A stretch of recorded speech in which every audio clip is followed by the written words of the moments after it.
നമസ്കാരം, വണക്കം and welcome to my channel. നമ്മൾ സംസാരിക്കാൻ പോകുന്നത് രേണു സുധിയുടെ ഒരു വിഷയത്തിനെ കുറിച്ചിട്ടാണ്.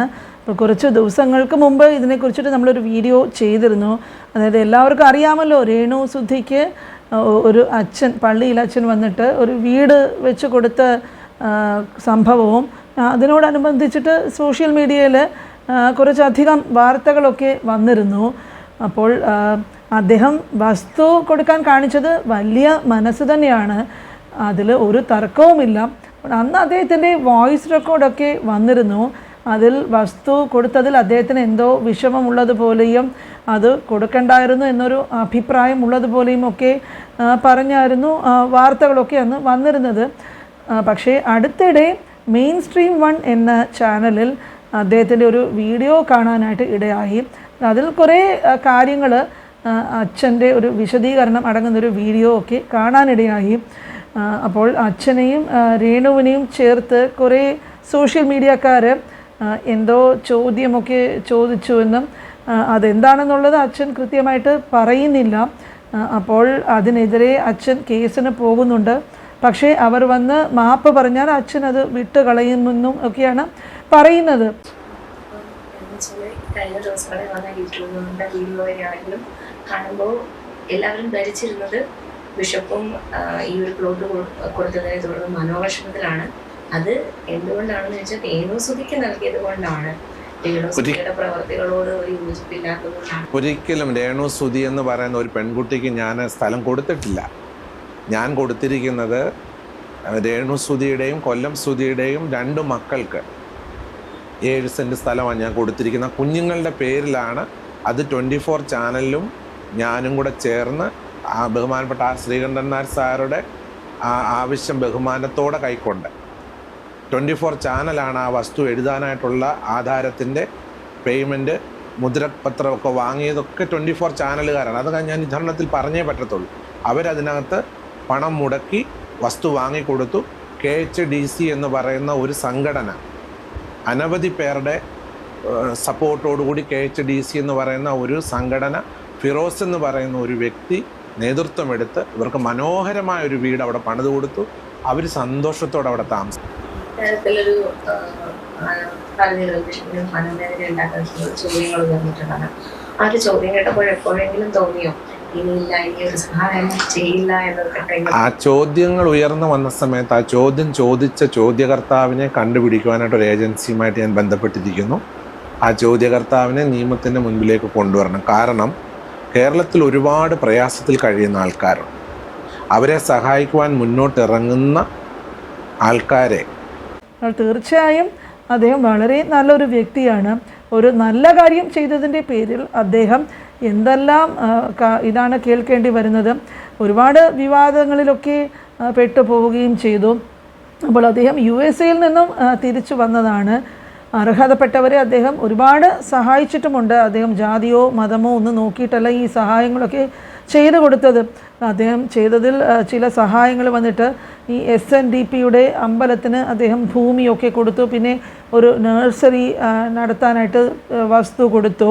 അപ്പോൾ ഇത്രയും നല്ല കാര്യങ്ങളൊക്കെ പുള്ളി ചെയ്യുമ്പോൾ വളരെ മോശമായിട്ടുള്ള രീതിയിൽ ഇതിനെക്കുറിച്ചിട്ട് ഒരുപാട് പേര് ചോദിച്ചു എന്നൊക്കെ അദ്ദേഹം പറയുന്നുണ്ട്. അദ്ദേഹത്തിന് പറയാനുള്ളത് നമുക്ക് കേട്ടിട്ട് വരാം. കാരണം കേരളത്തിൽ ഒരുപാട് പ്രയാസത്തിൽ കഴിയുന്ന ആൾക്കാരുണ്ട്.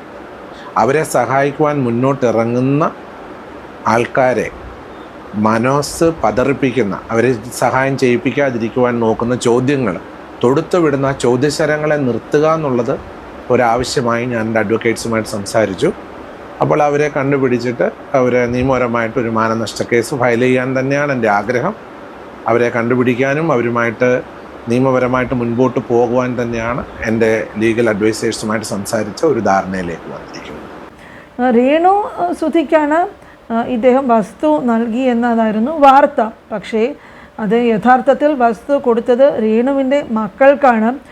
പുള്ളിക്കിത് കൊടുത്തതിൽ യാതൊരു വിഷമവുമില്ല. രേണു സുധിയാകട്ടെ വളരെ കഷ്ടപ്പെട്ട് ജീവിതം മുമ്പോട്ട് കൊണ്ടുപോകാനായിട്ടുള്ള പരിശ്രമങ്ങൾക്കിടയിൽ ഇദ്ദേഹവും രേണുവിന് ഫുൾ സപ്പോർട്ടാണ് കൊടുക്കുന്നത്. അദ്ദേഹം എടുത്ത് പറയുന്നുണ്ട് രേണുവിൻ്റെ സ്വഭാവത്തോട് അദ്ദേഹത്തിന് ഒരു എതിർപ്പോ വിരോധമോ ഒന്നുമില്ല എന്നൊക്കെയാണ്. ബാക്കി കുറിച്ച് അദ്ദേഹം എന്താണ് പറയുന്നതെന്ന് കേട്ടിട്ട് തിരിച്ചു വരാം. അതുകൂടാതെ ആ ഒരു കോൾ റെക്കോർഡിൽ പറയുന്നത് വെച്ചിട്ട്, അതായത് രേണുസുതി എന്ത് ചെയ്താലും അത് വീഡിയോ ചിത്രീകരിച്ച് സോഷ്യൽ മീഡിയയിൽ അപ്ലോഡ് ചെയ്യുക, അതൊരു ഓൺലൈൻ മീഡിയ കണ്ടിന്യൂസ് ചെയ്തു പോകുന്നൊരു പ്രോസസ്സാണ് എൻ്റെ കാര്യത്തിൽ എന്നുള്ള രീതിയിൽ ബിഷപ്പിന് തോന്നുന്നുണ്ട്. എനിക്ക് തോന്നാനുണ്ടായ കാരണം, രേണുസുതി എന്ന് പറയുന്ന വളർന്നു വരുന്ന ഒരു ചെറിയ കലാകാരി, അവർ സ്വയപ്രയത്നം കൊണ്ട് അവർക്ക് പിൻപിൽ നിന്ന് അവരെ സപ്പോർട്ട് ചെയ്യുവാൻ ആരുമില്ലാതെ സ്വയപ്രയത്നം കൊണ്ടാണ് ആ പ്രിയപ്പെട്ട ചെറുപ്പക്കാരി അവരുടെ ജീവിതം മുൻപോട്ട് കരുപ്പിടിപ്പിക്കാനായിട്ട് പ്രയത്നിച്ചുകൊണ്ട് അവർ മുൻപോട്ട് പോകും. അപ്പോൾ അവരെവിടെങ്കിലും ചെന്ന് ഇരിക്കുമ്പോൾ ഞാൻ ഇതിൽ കൂടെ പറയാൻ ആഗ്രഹിക്കുന്നു, അവരെവിടെങ്കിലും ചെന്നിരിക്കുമ്പം അവർ തല ചൊറിഞ്ഞാൽ അതെടുത്ത് കാണിക്കുക, അവരൊരു പേരയ്ക്ക കടിച്ചാൽ അത് കാണിക്കുക, അവർ ഒരു മുല്ലപ്പൂ തലയെ വെച്ചുകൊണ്ട് പോയാൽ അതിങ്ങ് തരാമോ എന്ന് ചോദിക്കുക. ഇങ്ങനെ സമൂഹത്തിൽ ഞാൻ ഈ കഴിഞ്ഞ ദിവസങ്ങളിൽ എൻ്റെ കൂടെ ജോലി ചെയ്യുന്നവരെന്നെ കൊണ്ട് കാണിച്ച കാര്യങ്ങളാണ് ഇപ്പം ഞാൻ ഈ പറയുന്നത്. അങ്ങനെ അവരെ സമൂഹത്തിൽ അവഹേളിച്ച് അവരെ ഒരു സ്ത്രീ എന്ന ബഹുമാനം പോലും കൊടുക്കാതെ അവരെ ബുദ്ധിമുട്ടിക്കുന്നത് കണ്ടതിൽ എനിക്ക് വളരെ വിഷമമുണ്ട്. കേരള സമൂഹം അതല്ല കാണാൻ ആഗ്രഹിക്കുന്നു, അവരുടെ നന്മ കാണാൻ ആഗ്രഹിക്കുന്ന ഒരു വ്യക്തിയാണ് ഞാൻ. അതുപോലെ നന്മ കാണാൻ ആഗ്രഹിക്കുന്നവരാണ് കേരളത്തിലുള്ള ഭൂരിപക്ഷം ആൾക്കാർ. ഒരു വ്യക്തിയെ തരം താഴ്ത്താനായിട്ട് പൊതുസമൂഹത്തിൽ അങ്ങനെയുള്ള സോഷ്യൽ മീഡിയ പ്രവർത്തകർ ചെയ്യുന്നതിനോട് എന്നെപ്പോലുള്ള എളിയ ആൾക്കാർക്ക് ഒരു വിഷമമുണ്ട്. പ്രത്യേകിച്ച് ഒരു സ്ത്രീത്വത്തെ ബഹുമാനിക്കണം എന്ന് ഞാൻ വിശ്വസിക്കുന്ന ആളാണ്. സ്ത്രീകളാണ് അവർ സ്വയമേ അവരുടെ ജീവിതമാർഗത്തിന് വേണ്ടി പോവുകയാണ്. അപ്പോൾ അവരെ റെസ്പെക്റ്റ് ചെയ്യേണ്ട കടമ നമുക്കുള്ളതാണ്, അവരെ ബഹുമാനിക്കണം. അങ്ങനെയുള്ള കലാകാരന്മാരെയോ പെൺകുഞ്ഞുങ്ങളെയോ നമ്മൾ വളർത്താനാണ് ശ്രമിക്കേണ്ടത്, അവരെ സമൂഹത്തിൽ വലിച്ചു കീറുവാനായിട്ട്. പിന്നെ ഇതിൽ എടുത്തു പറയേണ്ട ഒരു വിഷയം എന്താണെന്ന് പറഞ്ഞാൽ, സാധാരണ ഈ നെഗറ്റീവ് തമ്പനയിലും കുറച്ച് യഥാർത്ഥത്തിൽ നിന്നും വിട്ടു നിൽക്കുന്ന മാതിരിയുള്ളൊരു തമ്പനയിലൊക്കെ കൊടുക്കുന്നത് അത് സാധാരണ മിക്കവാറും എല്ലാ ക്രിയേറ്റേഴ്സും ചെയ്യുന്ന ഒരു കാര്യമാണ്. ഇട്ടുകൊടുക്കുക, പെൺകുട്ടികൾ പോകുന്ന വഴിക്ക് അവർ പുറകെ നടന്ന് വീഡിയോ എടുത്ത് കണ്ടന്റ് ആക്കാൻ ശ്രമിക്കുന്ന ചില ആൾക്കാർ, എല്ലാവരും ഇല്ല, അവരതിലൂടെ എന്തോ ആഗ്രഹിക്കുന്ന അവർക്കുള്ള കണ്ടൻസ് ആയിരിക്കാം. പക്ഷെ അവർ ഓർക്കണം, ഇവരുടെ വീട്ടിൽ ഇതുപോലെ സഹോദരിമാർ, അമ്മമാർ, ആൻറ്റിമാർ, ചേച്ചിമാർ, അനുജത്തിമാരുണ്ട്. ഇങ്ങനെ വലിച്ചു കീറി ഒട്ടിക്കരുതെന്നുള്ളത് എൻ്റെ ഒരു എളിയ അഭിപ്രായമാണ്. ഞാനത് പരസ്യമായിട്ട് മാഡത്തിനോട് പറയാൻ ആഗ്രഹിക്കുന്നു. ഇവരുള്ളവരുണ്ട്, അവർ പെട്ടെന്നൊന്നും മടിക്കും. നമ്മളൊരു കാര്യം ചെയ്താൽ നമ്മളെ സമൂഹത്തിൽ അപമാനിക്കും എന്നുള്ള ഒരു വേദന ഉണ്ടാകാൻ ഈ ഒരു ചോദ്യം വളരെ മുറിപ്പെടുത്തി. എന്നെ ഒരുപാട് ഫോൺ കോളുകൾ ഉണ്ടായിരുന്നു. നിയമപരമായി നീങ്ങണമെന്ന് തന്നെ എന്നോട് പലരും ആവശ്യപ്പെട്ടിട്ടുണ്ട്. നീങ്ങാൻ തന്നെയാണ് ആഗ്രഹിക്കുന്നത്. അതുകൊണ്ട് മാത്രമാണ് ഞാൻ നിയമപരമായിട്ട് പോകണമെന്ന് ആഗ്രഹിക്കുന്നത്.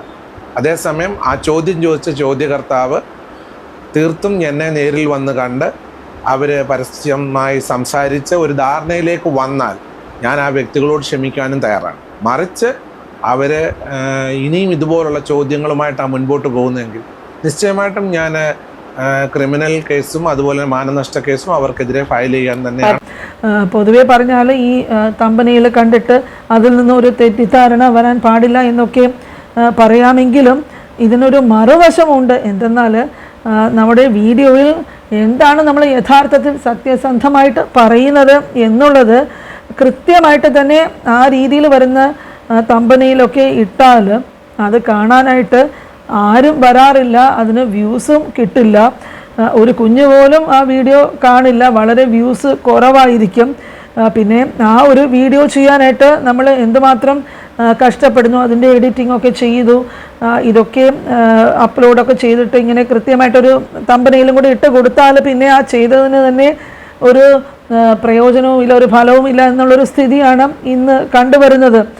പക്ഷേ തിരിച്ച് വേറൊരു വശം നമ്മൾ നോക്കിയാൽ കുറച്ച് മിസ്ലീഡിംഗ് ആയിട്ടുള്ള ഒരു തമ്പനയിൽ കൊടുത്താലോ കുറച്ച് ചെറിയൊരു യാഥാർത്ഥ്യത്തിൽ നിന്നും ഒരു വിട്ടു നിൽക്കുന്ന പോലെ ഒരു ചെറിയൊരു നുണയൊക്കെ അടങ്ങുന്ന ഒരു തമ്പനയിൽ അങ്ങനെയൊക്കെ കൊടുത്ത് അതിൽ ഒരു എന്താ പറയുന്നത് ഒരു സസ്പെൻസ് വരുന്നത് പോലെയും അതൊരു മിസ്ലീഡിംഗ് ആയിട്ട് ഇരുന്നാലും ഒരു ആകാംക്ഷ ജനിപ്പിക്കുന്ന രീതിയിലൊക്കെയുള്ള ഒരു തമ്പനയിലാണെങ്കിൽ ആൾക്കാർ വന്നിട്ട് ഇടിച്ചു തള്ളിയായിരിക്കും അത് കാണാനായിട്ട് വരുന്നത്.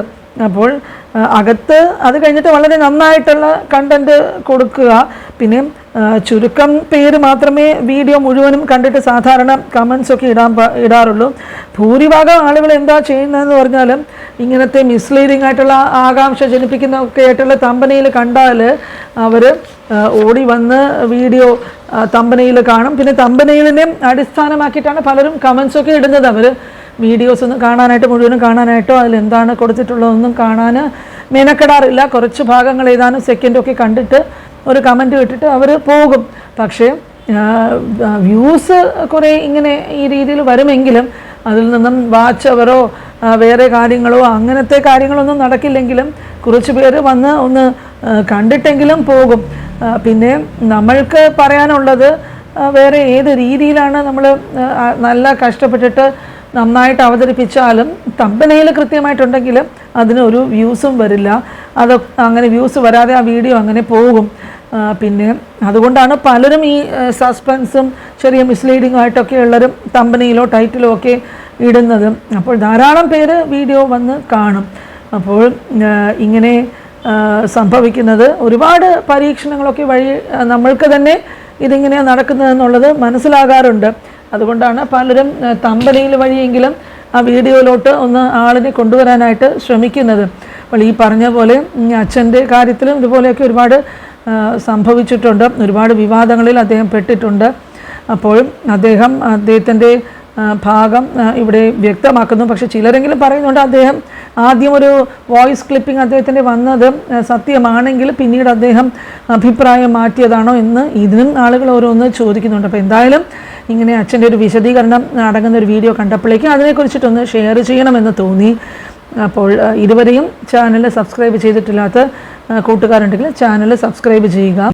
പിന്നെ നിങ്ങൾക്ക് ഈ സംഭവത്തിനെ കുറിച്ചിട്ട് എന്താണ് അഭിപ്രായം പറയാനുള്ളത് എന്നുള്ളത് മറക്കാതെ കമൻറ്റ് ബോക്സിൽ ഷെയർ ചെയ്യുക. അപ്പോൾ ഇതുപോലെ പ്രസക്തമായിട്ടുള്ള വേറെ ഒരു ടോപ്പിക്കുമായിട്ട് അടുത്ത വീഡിയോയിൽ ഉടനെ കാണാം. അതുവരെ വീഡിയോ വാച്ച് ചെയ്ത എല്ലാവർക്കും താങ്ക്സ് ഫോർ വാച്ചിങ്.